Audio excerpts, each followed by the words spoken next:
As a new parent, one of your priorities will be to establish good sleeping habits with your newborn. Your baby needs to learn to sleep on his own. The transition from sleeping with his mother to sleeping by himself takes some time.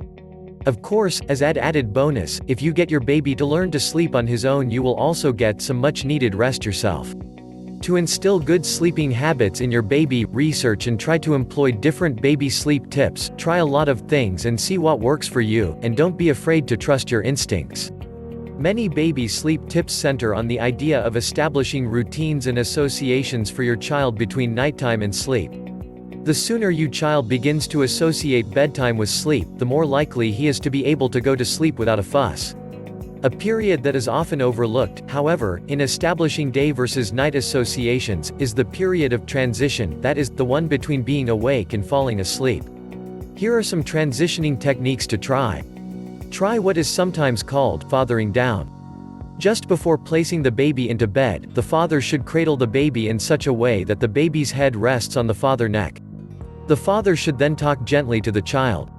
Because the male's voice is much deeper than the female's, babies are often more soothed by it, and will fall asleep more easily after being exposed to it for some time.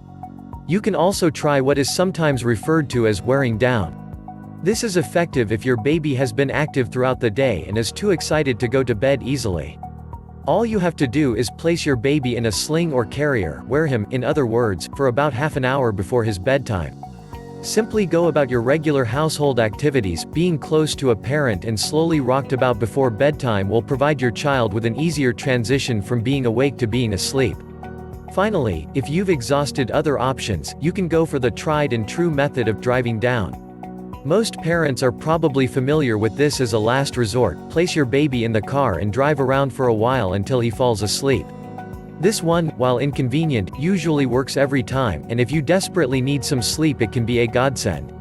Obviously, you don't want to do things like drive around every night to get your child to sleep. Nor do you want to have to carry him around in a sling. The idea, though, is to start with these more drastic techniques and then slowly ease out of them. Keep in mind what a major transition your baby is going through when he is tiny. He's never slept on his own before. He simply doesn't know how to transition himself from being awake to being asleep. By employing these transition techniques you will be slowly teaching him how to do so, and as they are gradually removed your baby will learn good sleeping habits, which will ensure that both you and your child get a good night's rest.